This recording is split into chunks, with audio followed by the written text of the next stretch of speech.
del tema, digamos. Este seminario y yo recién me integré como en las vacantes compartidas del instituto, así que es una ocasión para presentar a las personas que ya me conocían, pero quizás no sé si sabían mucho de mi investigación, colegas, como presentarme a los colegas, y también el talk debe ser accesible a estudiantes, ¿ya? Entonces no voy a entrar en muchos detalles técnicos, vamos a ver un poco de pruebas, pero especialmente una especie de coloquio, ¿ya? Entonces, tengo dos goals distintos, que son presentarme y que sea algo entretenido para estudiantes, y no sé si lo ideal es lograr al menos uno de los dos, sino que los dos se pierdan, ¿ya? Ojalá. Ok. Son todos temas que me entusiasman mucho. Cualquier cosa de que hablo son cosas que me interesan mucho, ¿ya? Y unas no la conozco bien, así que tiene posibilidad de hacer grupos de trabajos, aprender unas de estas cosas más en profundidad. ¿Okay? Entonces, más o menos los temas son en un patrón que es el siguiente. Tengo n puntos en el espacio de dimensión d y hago una optimización, optimizo las posiciones de estos puntos y me sale como output una estructura. Tengo que estos puntos optimizadores me dan formas con una estructura precisa o tienen menos estructura que, digamos, o que no puedo demostrarlo o que de verdad no la tienen. Y entonces, en vez de tener la geometría clara, tengo claro que más o menos se distribuyen uniformemente con cotas de uniformidad. Y por el facto de ser mínimos o mínimos locales de algún tipo de optimización, tienen una rigidez, ¿ya? O sea, a veces son configuraciones que no puedo mover los puntos si no son optimales. Y cuantificar esta rigidez es una otra pregunta, ¿ya? Entonces, la cosa que tienen en común es esta parte de acá. Tengo n puntos en el espacio RD y por eso tienen unos principios y técnicas que si valen para un problema, es posible que valgan para otro, ¿ya? Entonces, las técnicas que se ocupan un poco pueden transferirse desde uno al otro. Entonces, vamos a ver varios tipos de problemas. No voy a leer esta slide y la slide siguiente ya son, les dejo un poco mirar así, después vamos a ver en detalle. Entonces vamos a ver cosas de empaquetamiento y energías a corto alcance y después energía a largo alcance. La diferencia entre corto alcance y largo alcance es que cuando tengo corto alcance, tengo mis puntos en el espacio y después lo miro de lejos, me voy de la Tierra y voy en el espacio. Acá me parece algo continuo y puede ser que las interacciones disparecen desde el espacio, no se ve interacción, o desde el espacio continúa a haber interacción entre pedazos de mis puntos, ¿ya? Como por ejemplo, un ejemplo en física es el agua, ¿ya? Moléculas de agua tienen su polarización de la molécula.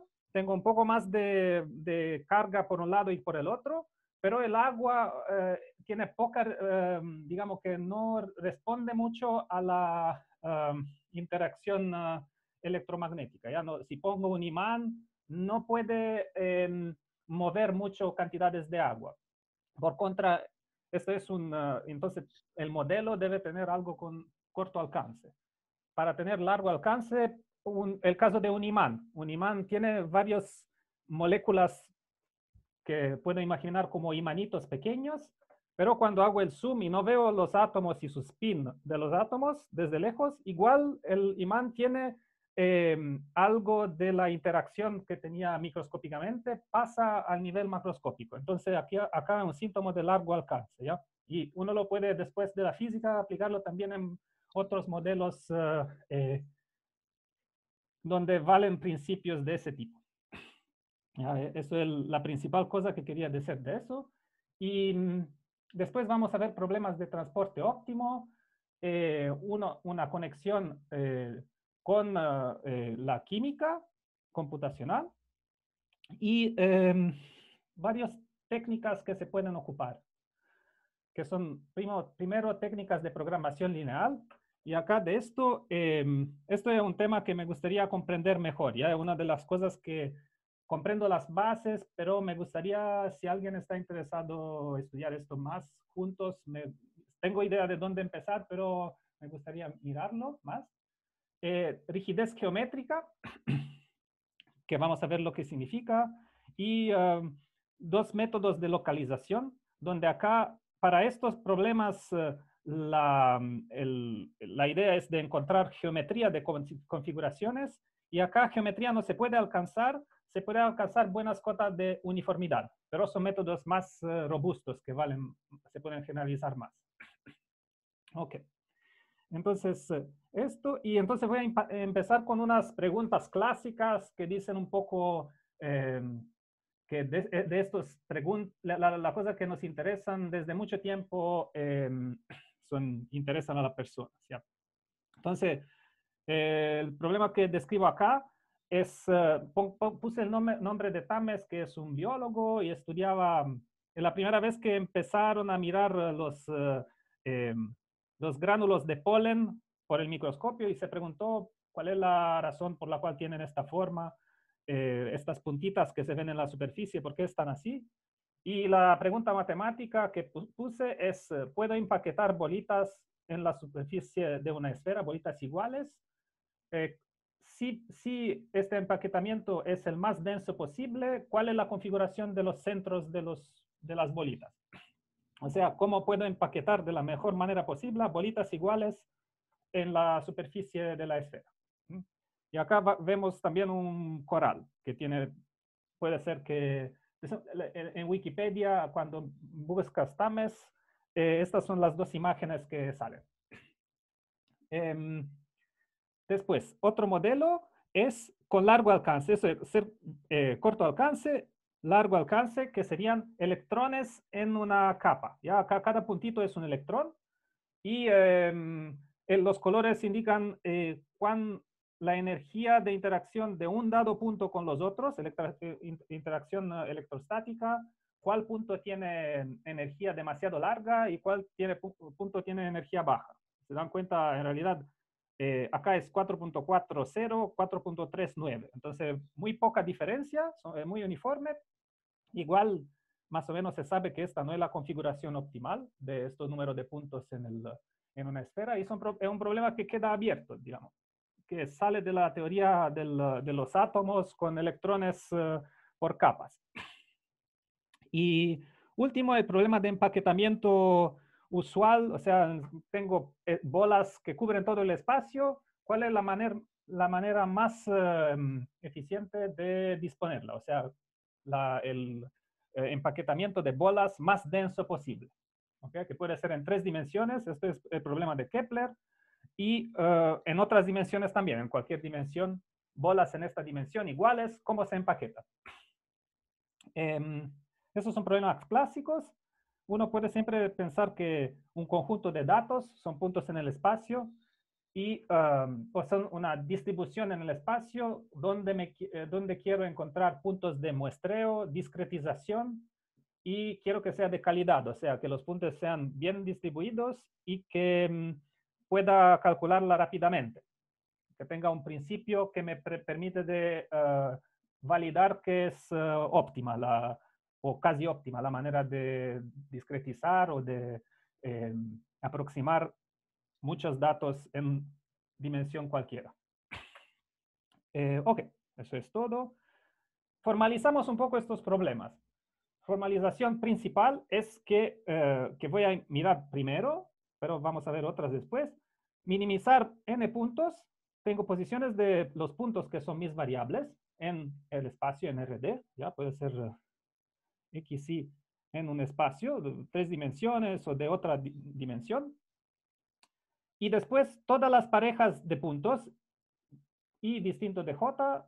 Para esto sumo un potencial de interacción, se llama. O sea, uno puede imaginar en física 2 puntos interactúan o puede imaginar que estoy penalizando algo. Penalizar que los puntos sean cerca o penalizar que no estén a una distancia bien determinada. Y vamos a ver 3 ejemplos. El primer ejemplo, electrones en R3, ¿ya? Esta es la interacción electrostática entre cargas iguales. Se repulsan, es mejor estar lejos que cerca, y pues, en el sentido que tiene energía más baja. Y esta es la forma del potencial que depende de la distancia solamente, ¿ya? 1 sobre R. También puedo hacer tiene el mismo rol en cualquier dimensión, 1 sobre x a una potencia, con la potencia igual dimensión menos 2. ¿Ya? En 3 dimensiones sería 1 sobre potencia a la 1, si no, en dimensión general, d menos 2. ¿Por qué? Porque esto es el potencial que laplaciano de 1 sobre x es igual a c por una masa en el origen. ¿Ya? Es la propiedad de tener este como en un sentido que 1 sobre x, esta función es la función inversa del laplaciano respecto a la operación de convolución. Pero eso no voy a entrar en estos detalles ahora. ¿Ya? De todas maneras, esto es un caso importante. Y después uno puede tomar esta potencia S, hacerla tender a infinito. ¿Ya? Cuando S es muy grande, lo que pasa es que acá tengo divido por algo a una potencia muy larga. Si la cosa por la cual divido es más larga que 1, me tiende muy rápido a 0. Si es más pequeña que 1, me tiende muy rápido a más infinito. Y si es igual a 1, ya vale siempre 1 dividido por 1 igual a 1. ¿Ya? Entonces, para ese que tiende a infinito, tengo un potencial que acá tiene infinito, acá tiene 0, y exactamente en el punto 1 vale 1. ¿Ya? Y esto me representa que los puntos no pueden estar más cerca que 1 y que entonces son como bolas, formo bolas de radio medio que no se pueden compenetrar. Entonces, digamos, estos dos problemas, uno es el límite del otro, son la misma idea. Pero bueno, si miro simplemente este problema de acá, no voy a encontrar un mínimo, porque los puntos es mejor estar lejos, entonces se van todos al infinito, infinitamente lejos uno del otro, y me sale que la energía mínima es 0 y no está alcanzado el mínimo. ¿Ya? Entonces uno normalmente pone algo para confinar estos electrones, que no se escapen. ¿Ya? Pongo un potencial exterior o digo, ya deben estar en una esfera, por eso el problema de Thomson pongo que están en una esfera, porque así no se escapan si están constreñidos en una esfera. O si no, más sencillo es encontrar este otro tipo de potenciales modelo, ya donde digo, este potencial tiene el pozo acá, tiene un pozo en 1, así que lo mejor es estar más o menos a distancia 1. Si voy lejos, el potencial está creciendo, y acá está creciendo para distancia más larga que 1, lo que significa que si estoy a distancia 10.000, es mejor estar a distancia 100, vale un poquito menos el potencial, ¿ya? Entonces se está creciendo, es mal irse al infinito, ¿ya? Y acá pongo que el potencial es muy largo para que no choquen y se compriman mucho los puntos. Es también una ayuda técnica de evitar puntos muy cerca. Entonces, esos son los 3 tipos de potenciales más que uno ve más aparecer. Después, otros modelos, ¿ya? Otros modelos, en vez de empaquetar, o sea, poner bolas disjuntas en el espacio de la manera más densa posible, puedo intentar recubrir, ¿ya? Este es el problema de recubrimiento. Pongo bolas, fijo un radio y quiero que mis bolas cubran todo. Todo está por lo menos en una bola y intento hacerlo lo menos denso posible, ¿ya? Menos denso, fijado el radio, recubrimiento que me cubre todo, ¿ya? Problema de recubrimiento óptimo. Y de nuevo, como el empaquetamiento es un límite de problemas con potenciales, esto también es un límite de problemas con potenciales, donde acá lo llamo F, el potencial, que es el siguiente. Imagino que tengo un pasto y pongo unas luces. Tengo n luces que poner y tengo una función que me dice, si tengo una luz acá, en el punto X, Y, en un punto Y, ¿cuánto iluminación me engendra esta luz? ¿Ya? ¿Cuánto engendra en cualquier punto una dada luz? Después intento poner mis luces de manera que en el pasto, A sería mi pasto, el pasto A. y el mínimo de iluminación alcanzado en el pasto debe ser maximizado, ¿ya? Entonces, iluminar lo más posible el peor iluminado punto del pasto. Este problema, si acá pongo de nuevo 1 sobre x a la s, como antes, si tendo s s tende a infinito, me alcanza una conexión con el problema de recubrimiento. Y estos son también problemas conectados con lo de la energía. Y se llama polarización porque también lo puedo expresar con cargas en un condensador. Ok, bueno, después, cuantizadores. El otro problema que tiene que ver con transporte óptimo también. No son iguales, pero son problemas similares y tienen técnicas similares. El cuantizador, el problema de cuantizador dice, tengo acá, tengo una distribución en el espacio, acá puse la distribución uniforme, pero en general podría poner una medida, una densidad que depende del punto en el espacio. Y lo que hago es la cosa siguiente. De nuevo, intento optimizar n puntos, x1, xn, y desde 1 hasta n. De cada punto, miro cuáles son todos los puntos lo más vecino a este punto. Se llama su celda de Voronoi. La región I son todos los puntos del espacio ambiente para los cuales el punto más cerca de mi conjunto es xi. Y después intento optimizar algo que, digamos, si la región RI es muy larga, esto está largo y necesito minimizar la suma de todos estos, ¿ya? Entonces, una penalización a que estas celdas de Voronoi sean muy largas. Y usualmente esto sirve para hacer clustering de datos. Ya si algo para hacer clustering, puedo decir, tengo mi espacio de imágenes, cada punto en el espacio representa una imagen posible y intento encontrar n imágenes modelo y clasifico cada imagen de los datos que tengo como uno de estos imágenes posibles, que es la más cercana respecto a una distancia que me pongo, digamos la distancia euclidiana como modelo, ¿ya? Entonces, acá se dan cuenta que puedo ir muy lejos con la imaginación de dónde llega este problema, pero la cosa donde lo conozco más yo personalmente es cuando acá tengo la medida uniforme, ya cuando acá la distribución de mis datos, uno podría poner cualquier distribución de datos que uno intenta modelar, pero yo digo, miramos el caso uniforme que me enseña sobre la geometría de este problema variacional. ¿Ok? Y después el problema de transporte óptimo. Vamos a decir rápidamente lo que es el transporte óptimo. Transporte óptimo, tengo una medida mu, tengo otra medida nu. Se imaginan dos densidades, ¿ya? Dos densidades. Y ahora intento mirar medidas pi, planes de transporte, sobre el espacio producto. Plan de transporte donde si integro una coordenada me da, digamos que si integro en x esta medida me da la medida mu, si integro en y la medida me da la medida nu, ¿ya? O sea, entonces, como decir, si pi la imagino como una matriz, sumar sobre líneas me da mu, sumar sobre columnas me da nu, ¿ya? Y con esta constricción minimizo el costo de transporte, ¿ya? Acá, si tengo la entrada xi de mi plan de transporte, esto me costa igual a v, ¿ya? Entonces v no es un potencial acá, sino un costo de cuánto cuesta irse desde x a y para un elemento de masa unitario, ¿ya? Y el transporte entre mu y nu es el óptimo de entre todas las maneras de transportar mu y nu, de encontrar una planificación de cómo enviar mu en nu, representada por pi, de este costo de transporte, ¿ya? Y ahora todo esto aplicámoslos acá, ¿ya?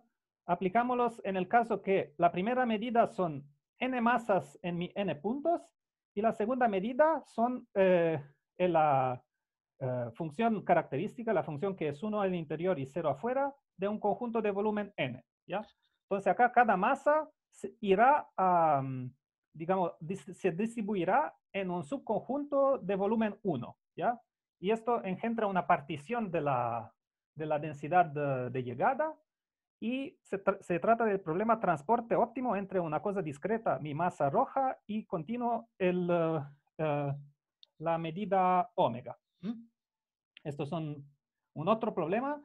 Y dado que acá tengo una partición, acá tengo una otra partición, estas están conectadas en unos casos. ¿Ya? Por ejemplo, para el caso de V, que es igual a la distancia al cuadrado, y acá distancia al cuadrado. ¿Ya? Cuando P el cuadrado son cuadrados. Vamos a ver un poco de conexión, pero no en detalle. Después, último problema. Esto que tiene que ver con mecánica cuantística y química computacional. Entonces, vamos a ver. Se trata de un problema de transporte óptimo multimarginal. Entonces, ¿qué significa multimarginal? Primero, significa que en vez de transportar una cosa en otra, transporto n cosas entre sí. ¿Qué significa transportar? Transporto desde un punto A un punto B. Pero ¿qué significa transportar tres cosas entre sí?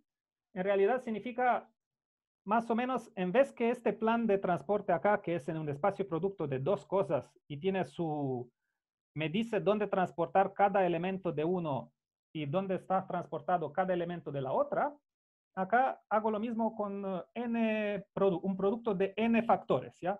Entonces, tiene n marginales, estos mu y nu se llaman marginales, tiene n de estos, entonces tengo n medidas y encuentro la mejor, ¿cómo se llama? El mejor, olvidé, existe un término técnico que dice el mejor pi que tiene como proyecciones estas medidas, ¿ya? Ok. Y entonces, ¿qué tiene que ver con mecánica cuántica?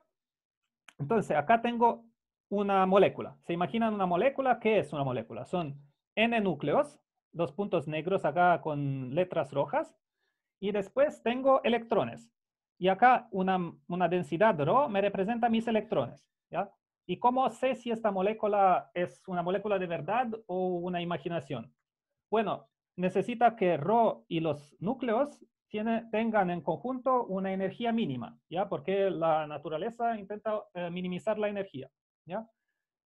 Pero antes de hacer esto, necesito calcular la energía. Dado ρ y dado los núcleos, calcular la energía. Entonces acá miro el problema, fijar Y, fijar la densidad promedio de electrones, que serán el mismo número de electrones que de núcleos para que sea eléctricamente neutra. ¿Ok? Fijo densidad de electrones, fijo los núcleos. ¿Cuál es el mínimo de la energía? Bueno, acá en realidad en mecánica cuántica uno no mira la energía promedio de electrones, sino que mira la función de onda de los electrones. Y el cuadrado módulo de la función de onda es la probabilidad de encontrar n electrones en una dada configuración. Esa función vive en R3 a la potencia n. ¿Ya? Entonces van a ver que sale un producto de n veces el espacio. ¿Ok? Y después lo que impongo, la constricción sobre esto, es que cuando hago la integral en todas las variables excepto una, acá el caso de la primera, me da la densidad de los electrones. Y digo que cada uno de los n electrones tiene la misma densidad de probabilidad, ¿ya? Que es ρ, ¿ya? Y lo mismo, la misma integral donde borro la variable número j me debe dar ρ de xj, ¿ya? Eso significa que tengo electrones indistinguibles. ¿Ok? Y ahora, ¿cómo encontrar la mejor psi posible? Bueno, tengo que minimizar bajo esta constricción, ¿ya? O sea, que la densidad sea ρ, minimizar energía cinética, que no voy a entrar, es la parte más sencilla, digamos, del problema, y energía potencial. Y la parte de energía potencial, acá la interacción con los núcleos, entre electrones y núcleos, y núcleos y núcleos, estas son partes más sencillas, porque no necesito mirar en L3N, sino la interacción entre electrones y electrones es la parte difícil computacionalmente, ¿ya? Entonces, ¿cómo se dice? El problema de la alta dimensionalidad sale para interacción electrón-electrón, que en realidad es un problema un problema de transporte óptimo. Transporte óptimo con n marginales. Miro las medidas en el espacio producto cuyas proyecciones son todas iguales a ρ, un poco imitando esto. Y no voy a entrar en detalle de qué significa, pero se imaginan el análogo de lo de antes, donde mu igual a nu, igual a todos los otros marginales que son iguales a ρ. Después lo que integro es la interacción entre n electrones que tienen una dada probabilidad pi de estar en la configuración x1, xn. Si estoy en la configuración x1, xn, esto lo pago en términos de energía igual a mi energía de antes. ¿Ok?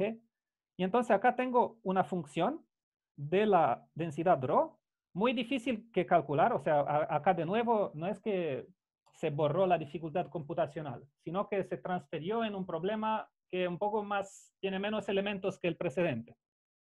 ¿Ya? Y entonces esto es un problema interesante de transporte óptimo multimarginal. Y esta se llama density functional. Acá es density y acá es el functional. ¿Ya? Density functional theory, que la invención de esto costó a Walter Kohn de tener, o sea, con esto logró Kohn de tener el premio Nobel para inventar esta traducción del problema. Tengo una Y, duda, sí. ¿por qué la interacción electrón... Ah, ¿es neutrón? No, el núcleo. N es núcleo. Ah, ya, ya. Y la idea es Entonces, que dado que todos los electrones tienen la densidad ρ, cuando hago esta parte, simplemente puedo integrar ρ respecto a las posiciones de los núcleos, ¿ya? porque Entonces, el núcleo no lo tomas como una densidad, lo tomas como un punto nomás. sí, los núcleos, uno Ya. supone que los núcleos están fijos y porque esto, digamos, digamos, uno empieza optimizando las cosas después de hacer esto, de calcular la energía fijando los núcleos y fijando ρ, optimizo sobre los núcleos y optimizo sobre el ρ posible, ¿ya? Entonces me interesa saber cuánto vale esta función, predecir el valor de esto y después insertarlo en un otro problema de optimización para encontrar la configuración de los núcleos optimal, ¿ya? Que de nuevo tiene alta dimensionalidad, pero digamos que lo principal que busca la gente es encontrar esto primero. Ok, ok. Es un paso de otro problema de optimización. Ok, y eso es los modelos posibles que vamos a encontrar son estos. Ahora voy a mostrar resultados empezando con el caso donde uno encuentra cristalización. O sea, puede encontrar exactamente la geometría del problema. Ya no va, sin errores, sin términos de aproximación. Ya precisamente saber la geometría. Lo que es lo más, como digamos, ambicioso, digamos. Y en estos casos, los resultados son un número pequeño, digamos. El primer resultado, o muchos resultados, son que en el caso de dimensión 1, tengo puntos en una recta y con una dada modelo sencillo de interacción, ¿cómo se distribuyen? No conozco casos en los cuales, poniendo un potencial, digamos, sencillo, una interacción, un problema modelo sencillo, no salga que se distribuyen a las mismas distancias entre sí, ¿ya? Y normalmente las demostraciones son un poco más fáciles y conocidas desde más tiempo en este caso.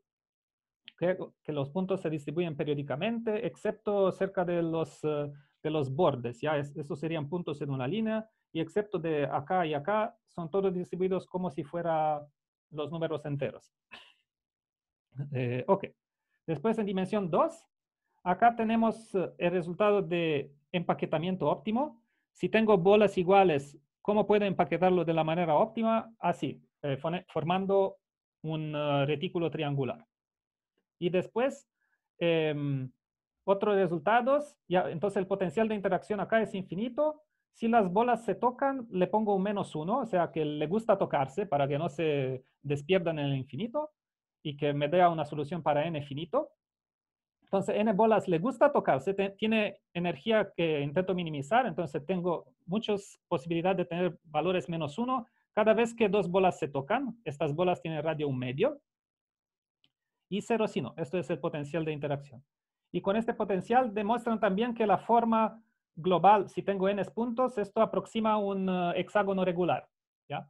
Y esto existen varios trabajos más recientes que dicen también si tengo un error desde el hexágono regular, qué error tengo de energía y otras cuantificaciones más precisas. Otro resultado que quiero mencionar es que en vez de poner este potencial muy, digamos, artificial, uno puede perturbarlo y puedo perturbarlo de manera que acá me salga, digamos, suba mucho hacia infinito, en uno valga -1 y tenga un pozo, un pozo muy pequeño, y de acá vaya muy rápido a 0. ¿Ya? Si hago una perturbación así, también me da lo mismo, obtengo algo análogo a esto y que forma un retículo triangular. ¿Ya? Y se pueden cuantificar y acá digo que el resultado ya determina la geometría bien. Y nosotros después vamos a entrar en un resultado del año pasado que demostramos que con un otro tipo de potencial también se logra que el óptimo forma un retículo cuadrado y que esto sea exactamente cuadrado para ser óptimo.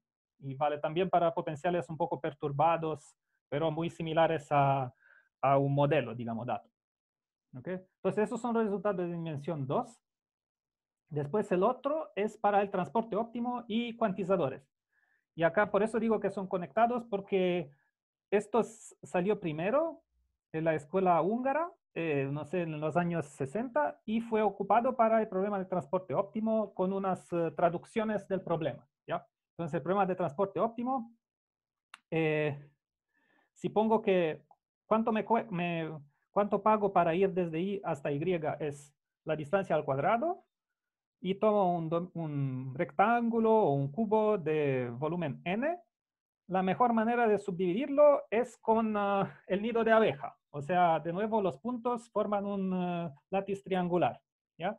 Y la respuesta es la misma para cuantizadores y transporte óptimo, y también las técnicas de tratar estos problemas son las mismas.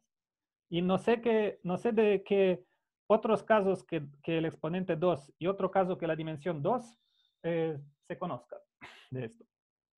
Entonces ahí puede ser una cosa interesante. Después, en dimensión 3, ahí como caos. No existe una estructura bien conocida, aunque se conozca la resolución del empaquetamiento óptimo. Prácticamente el único problema sencillo que uno sabe sabe explicar. ¿Ya? Pero la explicación es un libro más un programa. ¿Ya? Así que un libro de 300 páginas donde el autor, ¿qué hace? El libro se trata de asignar penalización a pedazos de configuración. Es un poco como el juego Go, ¿no? Si uno tiene Go, tiene una posición de los pedacitos del Go y dice, ya, esto prevedo que me va a dar tiene un costo de penalización que dice, esto no es optimal y esto es cuánto poco me convence esta configuración. Y lo mismo hace Hales en su prueba. O sea, mira cada configuración, cuál es una manera inteligente de asignarle un peso y que me diga que esta es más o menos performante. Después se reduce a unos números largos de casos, unos cienes de casos, donde calcula el empaquetamiento preciso por computador. ¿Ya?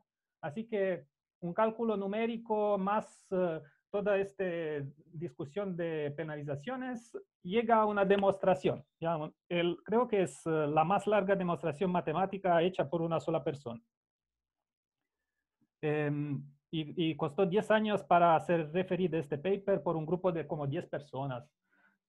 Toda la gente de combinatoria se puse y llegó a decir, ya, creemos que puede ser correcto, algo así. Ok. Dimensión más larga que 4, igual o más larga que 4. Acá lo principal que se ocupa para resultados es Linear Programming Bounds. Es algo que en los años 70 empezó con esta escuela rusa para el caso de la esfera. Con Yelkis, en el caso de RD, traducieron las ideas y también tienen unos resultados para la esfera muy poderosos. Y el boom es recién, el año pasado, por Vyazovska, que llega a demostrar cuál es el empaquetamiento optimal en estas dimensiones, 8 y 24. Así que son dimensiones algebraicamente muy interesantes. Y acá veo que el tiempo es un poco así, pero quiero decirle, la parte en paréntesis es la parte más importante, que la idea principal de esto es que mi energía de interacción era una doble suma, pero en realidad escribimoslas como un doble integral. Este doble integral veo bien que es como una forma cuadrática. ¿Ya? En vez que acá sumar n puntos, es como hacer la integral con una medida dada por n masas. ¿Ya? Entonces, doble suma es igual a doble integral. Y esta forma cuadrática, comparámoslas con una forma cuadrática la más sencilla que conocemos, que sería, tengo un punto en Rn, miro su norma, es una forma cuadrática del punto, y esto es la suma de los cuadrados de las coordenadas. ¿Ok? Y los cuadrados, suponamos de encontrar una base de coordenadas para configuraciones de puntos, donde se comprende geométricamente muy bien el significado de cada uno de las coordenadas. ¿Ya? Por ejemplo, las armónicas esféricas o las coordenadas de Fourier.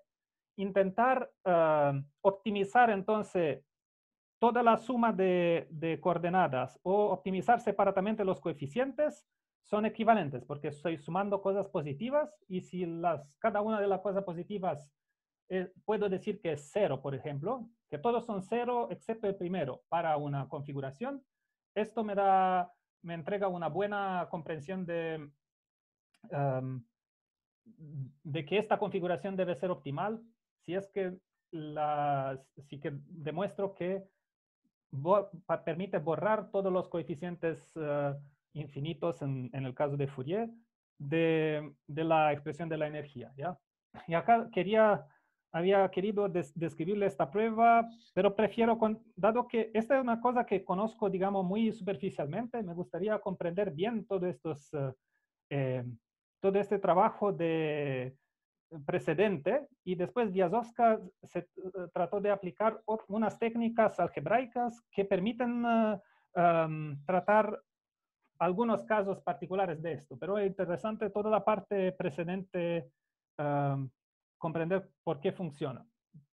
Pero acá no voy a entrar en esta demostración y paso a la cosa siguiente. Método número 2 que quería hablar, de qué quería hablar. De rigidez geométrica, ¿ya?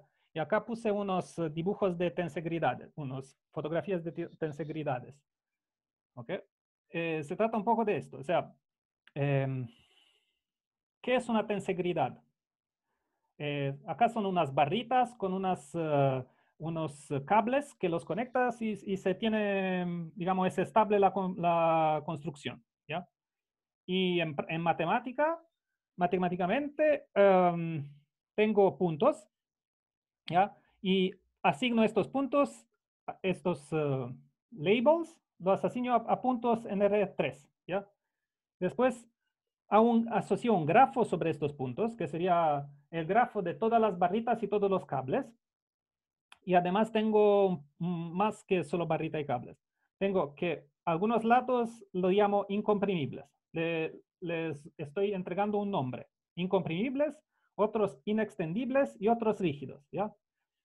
Y después, dada una representación de estos puntos en el espacio, ahora digo, ya, los lados que se llaman incomprimibles, puedo modificarlos de manera que no se comprima a su largo, que solo alargándolos y al mismo tiempo todos los lados inextendibles puedo solamente compresarlos sin extenderlos y los lados rígidos mantener su largo. Puedo hacer una modificación de la F que me respecta esta, digamos, esta constricción para los lados del grafo, o puedo, digamos, la F entonces es flexible, puedo modificarla respetando las constricciones o no. Ya, esto es la pregunta que me dice si F es rígida o no. Esa es la teoría que desarrollaron varios matemáticos. Uno puede llegar, desde mucho tiempo es importante, desde Cauchy también tiene resultados sobre eso. Existe un libro de Alexandrov y a un momento empezó una comunidad en los años 80, creo, empezó una comunidad matemática a intentar corregir los libros de ingeniería digamos, de estabilidad de estructuras tipo tensegridades y intentar hacer una teoría matemática de esto, que todavía continúa un poco y tienen varias nociones de rigidez global, local, y también tiene manera de asociar una energía. Si tengo una tensegridad, asocio una energía ad hoc, un poco rara, que conecta ser rígido con ser mínimo local de esta energía, ¿ya? Entonces, rígido en el sentido de tensegridades corresponde, si me doy la libertad de encontrar yo la energía más adaptada posible, es posible encontrarla. Y después acá tiene una cosa interesante, una formalización de todo el problema en términos de semi-definite programming. Que es interesante también y no conozco. Esto sería una cosa interesante que para mí también de continuar a estudiar y mirar. Y acá está mi motivación. Acá, ¿por qué hablo de tensegridades? Porque si tengo, acá estaba mirando estos problemas, digamos, juguete, ¿ya? Donde acá tengo un potencial que es infinito, menos 1, 0, infinito, menos 1, 0, ¿ya? Donde menos 1 puede ser solo para radio igual a 1 o para radios entre 1 y raíz de 2. Y entonces, acá, ¿cuál es la condición para que un n puntos forman una configuración optimal? Bueno, primero, ninguna pareja debe estar a distancia más pequeña que 1. Si no, me da infinito la energía y quiero minimizarla, no quiero que sea infinito. Segunda regla, intentar poner máximo número de parejas con b negativo, b igual a menos 1. O sea, máximo número de pareja de puntos que están a distancia 1 en este caso y a distancia entre 1 y raíz de 2 en el otro. Y las parejas de este tipo las llamo bond graph, el graph de las conexiones. Y acá lo dibujé, ¿ya? Acá es el grafo triangular y acá el grafo cuadrado con diagonales. Entonces, el caso triangular, ¿cómo se resuelve? Fijamos un punto. Vamos a ver qué significa tener la regla A. Significa que los puntos conectados a x0, los puntos que están a distancia igual a 1 de x0, deben estar a distancia al menos 1 entre sí.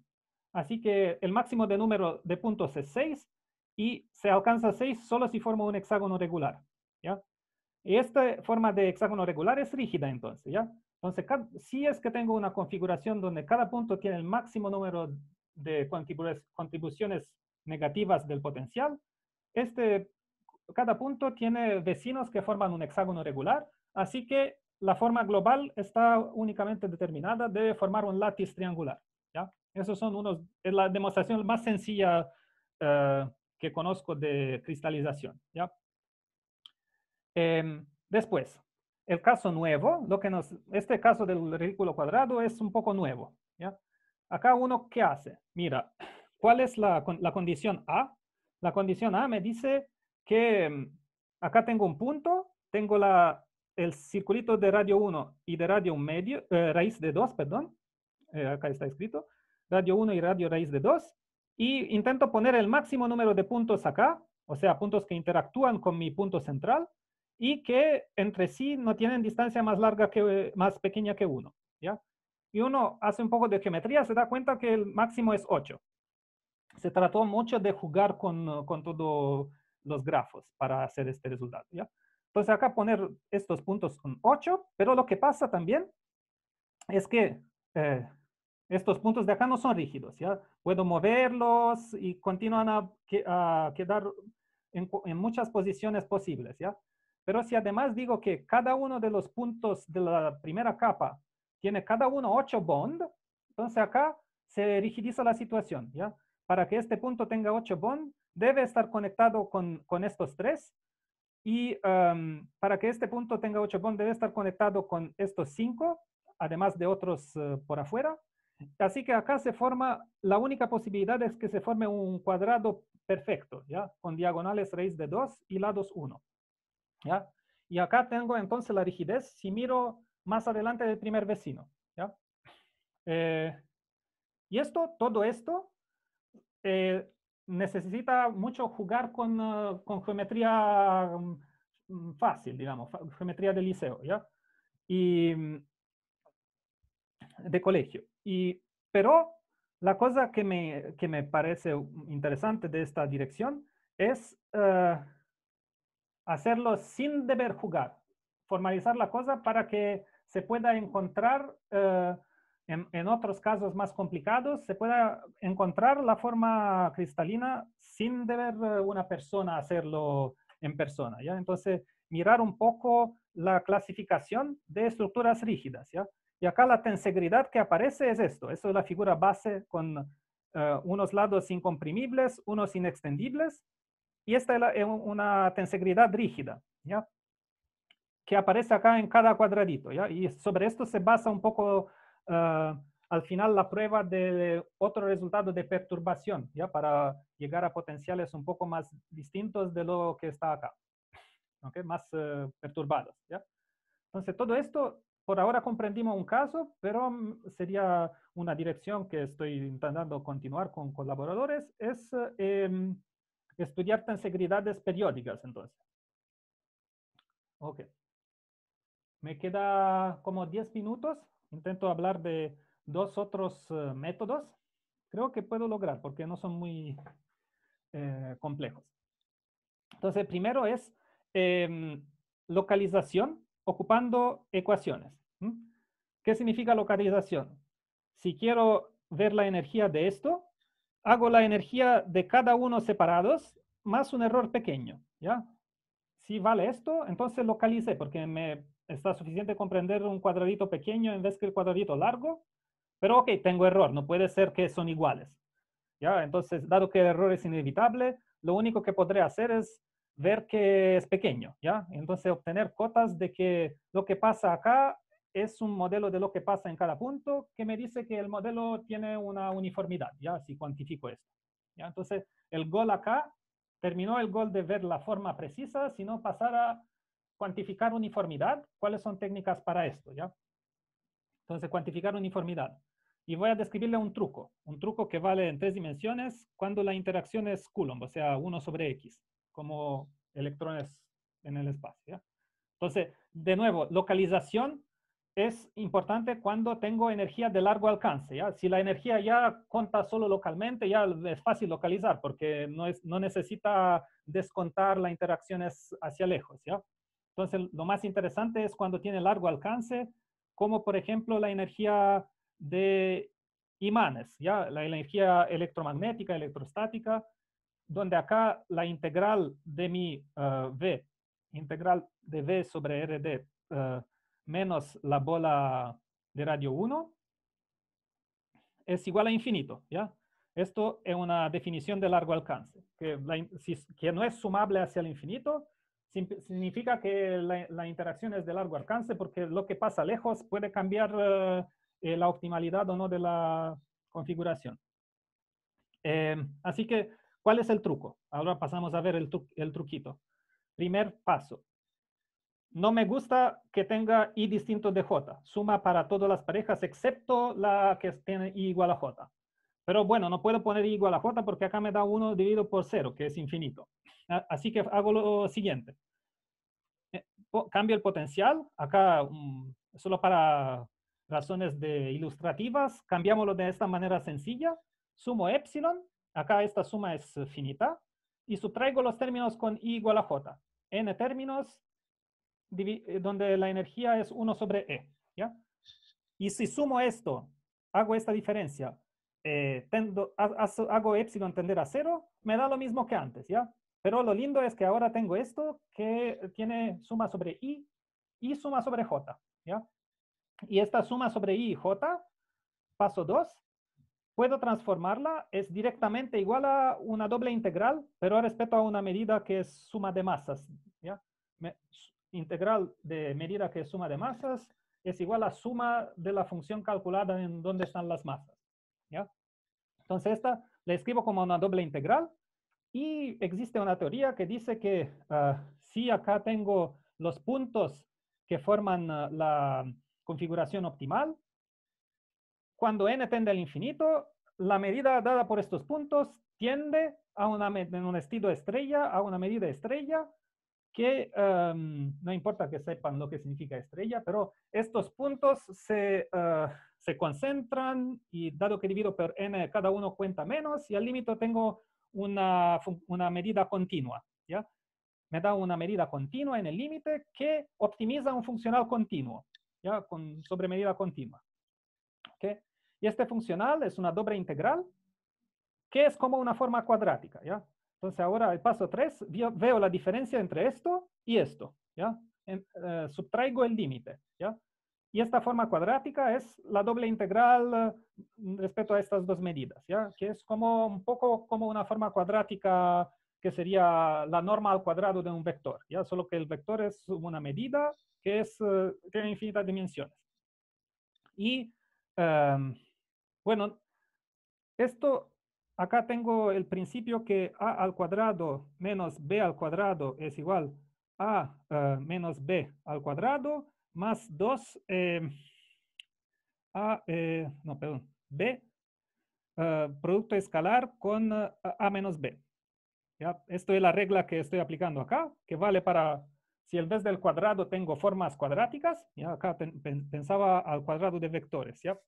En vez de cuadrados pongo formas cuadráticas y existe un principio que me dice que si mu estrella, si mu estrella es un mínimo de la forma cuadrática en un espacio de todas las medidas posibles, lo que es, entonces acá esto es como la condición de derivada igual a 0 para calcular el mínimo de un funcional, donde esto es una dirección permitida. Ok.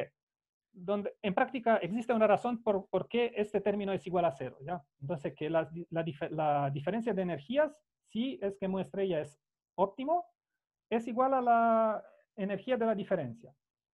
Entonces, me reducí a mirar una especie de norma al cuadrado, ¿ya? Una especie de norma al cuadrado de a menos b. Próximo paso del truco.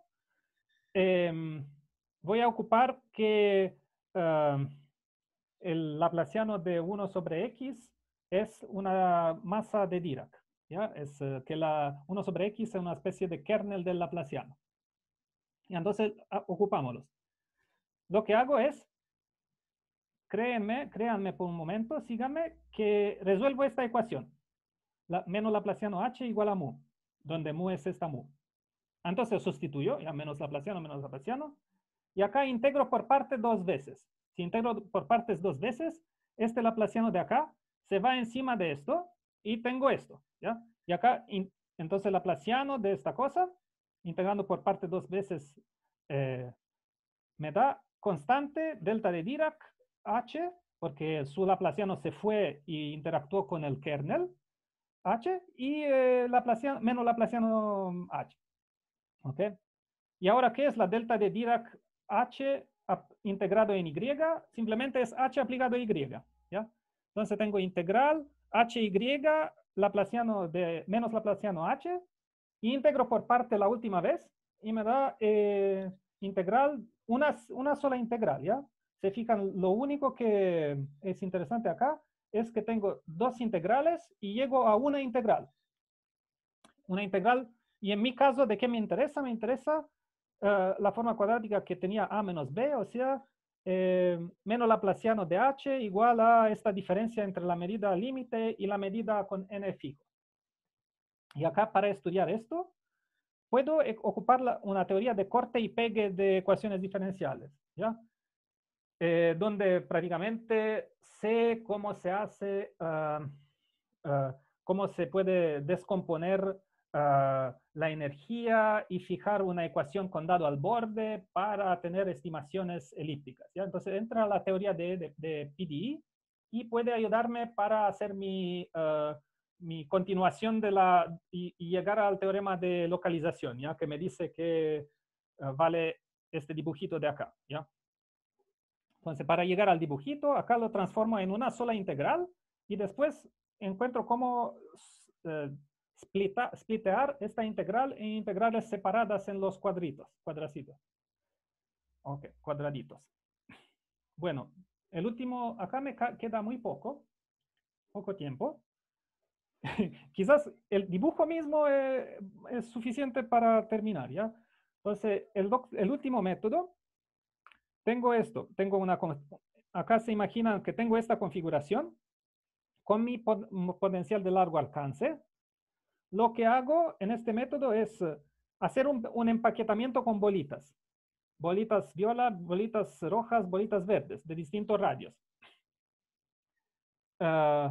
Y ahora cortar mi potencial y miro las interacciones solo en cada bolita, solo en cada singular bolita. Lo que pasa, miro solo interacciones entre estos puntos de acá, después solo interacciones entre estos, solo entre estos, así siguiendo.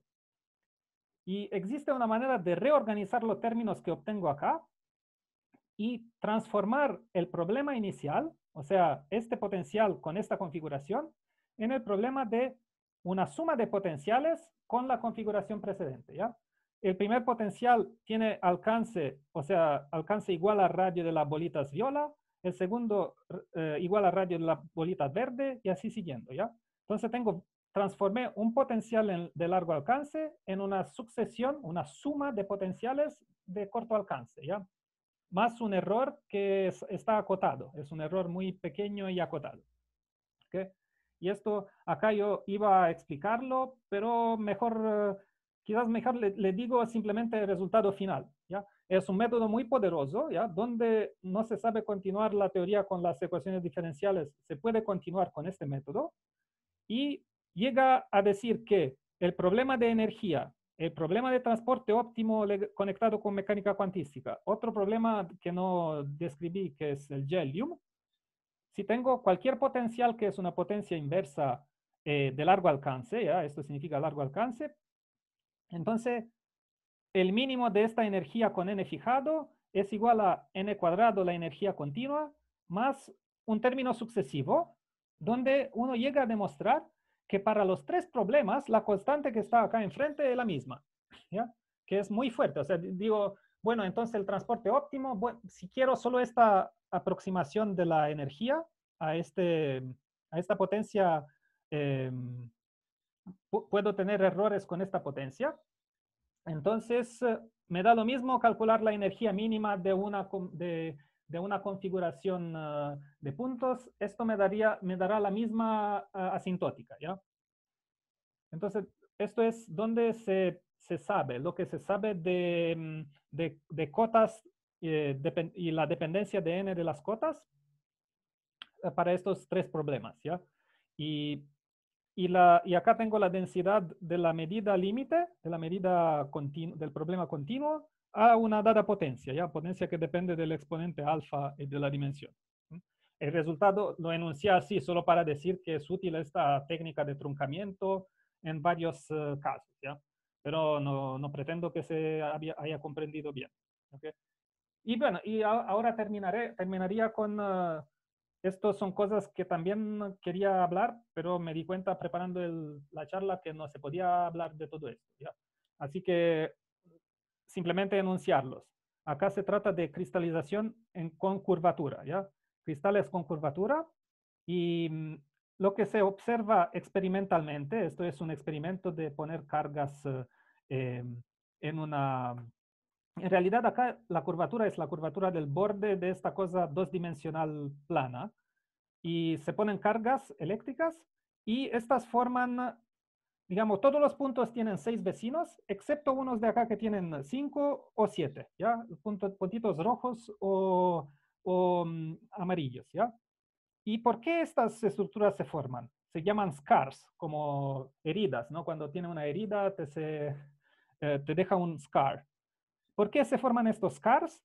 Y cómo calcular su energía, ¿ya? Y cómo modelarlo, ¿ya? La cosa difícil es que en realidad se forman, no es fácil optimizar este número de puntos tan largo con tanta precisión para estar seguro que estoy que estoy modelando bien el óptimo y que mi error computacional no es más largo de la variación de energía posible, ¿ya? Se dan cuenta, la variación de energía es muy pequeña entre una configuración modelo y esta que parece optimal. ¿Okay? Entonces, acá es uno de los misterios de esta teoría. Misterio.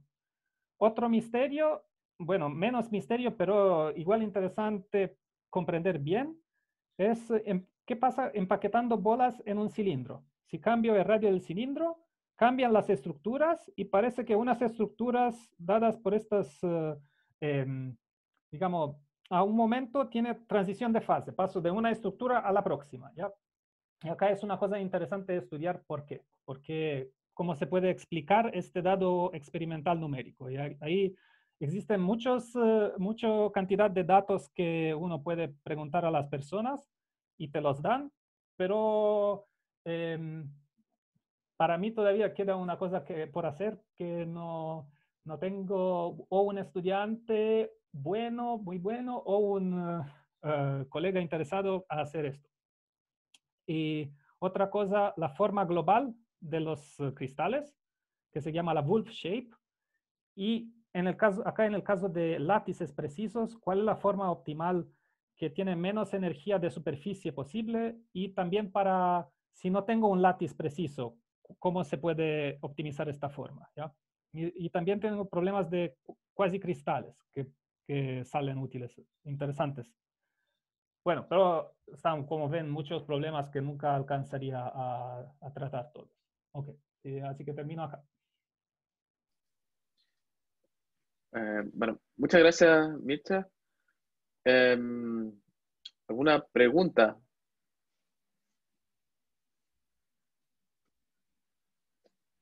Ok, bueno, voy a partir yo para soltar un poco la cosa. Entonces, tengo varias preguntas sobre el aspecto computacional. O sea, Sí. cuando hablaste, por ejemplo, de las configuraciones óptimas en términos de potenciales, estos potenciales B, ¿cierto? Tienes que sumar sobre todas las Sí. partículas de tu sistema.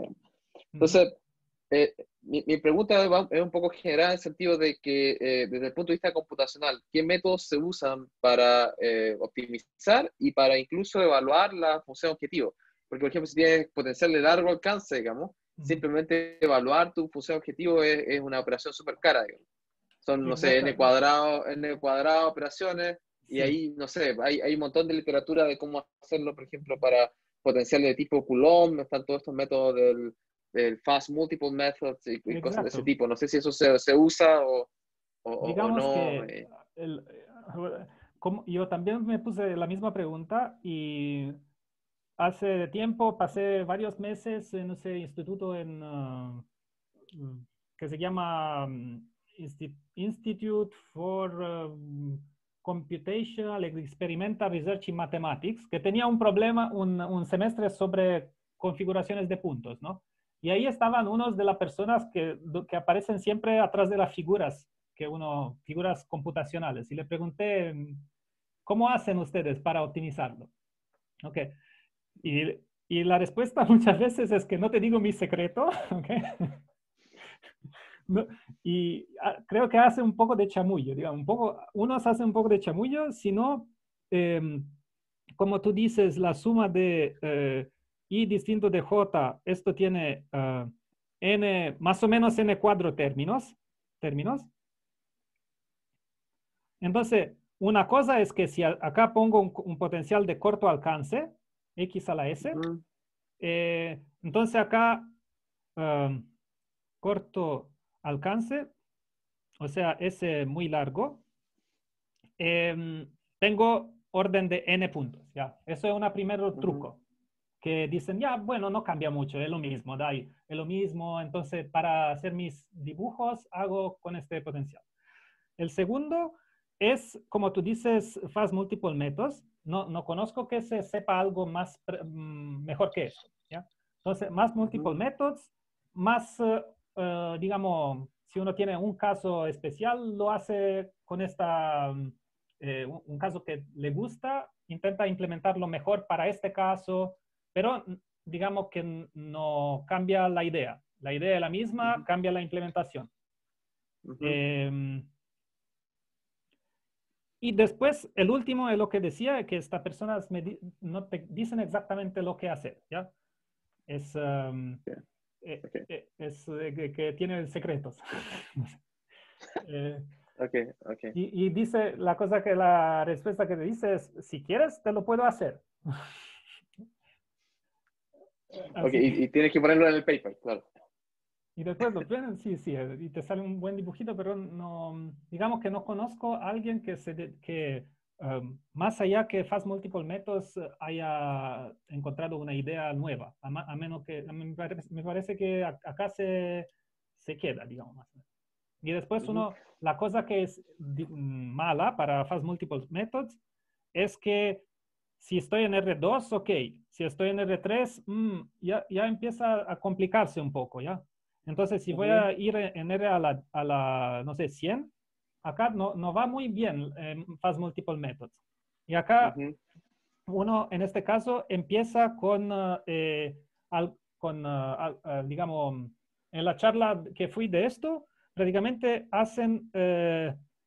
dicen, tengo este método, que es un método, por ejemplo, con algoritmos aleatorizados y cosas así, y no existen cotas de error de estos programas de reducción de la dimensionalidad. ¿Ya? Con varios métodos de reducción de la dimensionalidad, que pero por ahora son especialmente experimentales. O sea, al final... y ahí yo dejé un poco de escuchar la charla, ¿no? Porque no era mi interés. Ahora recién empecé a interesar más, pero no es demasiado tarde. Pero lo que hacen una cosa es que hacer un clustering, ¿ya? Primero de empezar a aplicar otros métodos, hago un clustering en mi espacio y diciendo que miro solamente no los primeros vecinos, sino los primeros vecinos en un clúster, y optimizar este procedimiento para poder hacerlo en larga dimensión, pero no van a obtener el óptimo preciso con energía precisa, sino que obtienen un algoritmo que tiene estimaciones de error similares a otros casos con tiempo menos largo. Entonces, y ahí es experimental, porque haces el experimento y dices, mira, funciona. O sea que... Pero no, teóricamente no está, es como a los comienzos de esta técnica de reducción de dimensionalidad para estos problemas con potencial. Ya, ¿Y no hay algunas ideas de localización que se puedan usar para este problema? O sea, o sea, sí, no sé si entiendo bien. se puede intentar de localizar, pero no intenté. O sea, no intenté, digamos, sacar uno de estos problemas y después uno necesita, porque mi problema es que después necesito programar mucho, o sea, cosa que yo sí sé un poco, pero mi nivel de esto no es tal que puedo hacerlo directo. Mi nivel de teoría digamos, no tuve miedo de ponerme a hacer programas para intentar mejorar cosas. Pero claro, pero mi pregunta es más general, o sea, ¿se ha intentado, por ejemplo, usar los resultados de localización para diseñar algoritmos rápidos para esto, digamos? Porque no, yo mi creo impresión que... es que, por ejemplo, el Fast Multiple Method es una especie de localización, digamos. Sí, es total, O sea, claro, básicamente uno... habría debido mencionarlo, sí. Entonces, de hecho, sí, Ajá, el ok. Fast Multiple Method es un otro caso de localización que puedes, o sea, digamos que tiene cosas en común en realidad con lo que he dicho, ¿ya? Son bastante Ajá. conectados las cosas. La diferencia principal es que esto es específicamente discreto, para problemas discretos donde hago una suma y quiero optimizar la manera de sumar, de hacer la doble suma.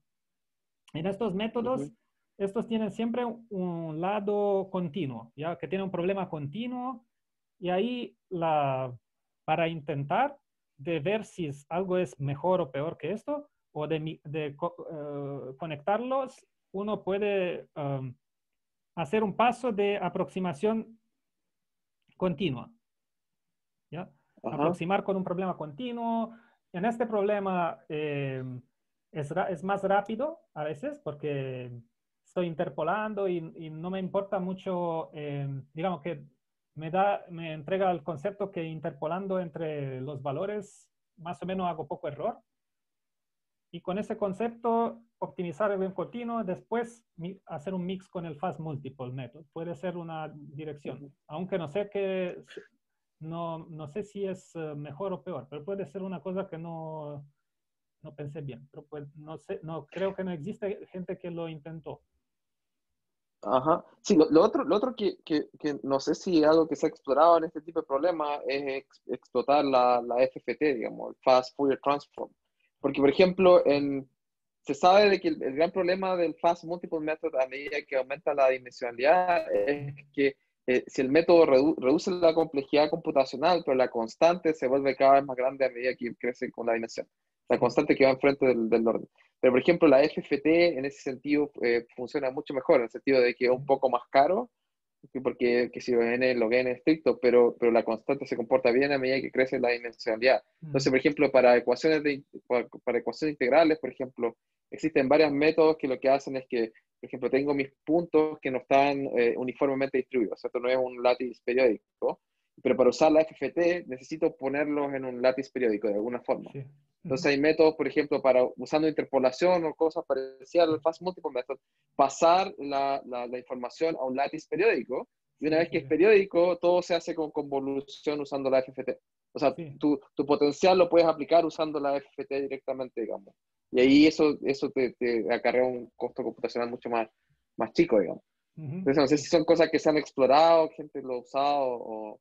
Yo, o sea, sé que algunas personas trabajan en hacer, digamos que ocupan FFT. Ajá, Está, ahora no me acuerdo, gente conectada con el Fast Multiple Method también intenta aplicar FFT y hacer un mix.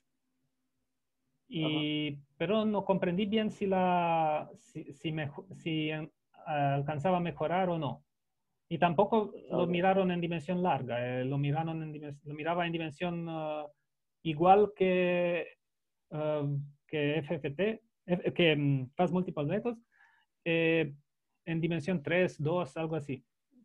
Lo que he ajá, ok. visto, pero puede ser que me perdí algo acá no estoy bien, conozco bien la cosa. De que no puede ser interesante que mirar esto, ver cómo lo que existe y mirar la literatura, digamos, porque no conozco bien. Muy interesante, gracias. Ok, ¿Alguna otra pregunta para Mircha? estoy mirando el chat. Ah, Sí, a Manuel ver si... dice que debía ir a clase. Ok. Sí, claro, Sí, sí, sí. el problema, justo a las 2 hay, la gente tiene clase, entonces...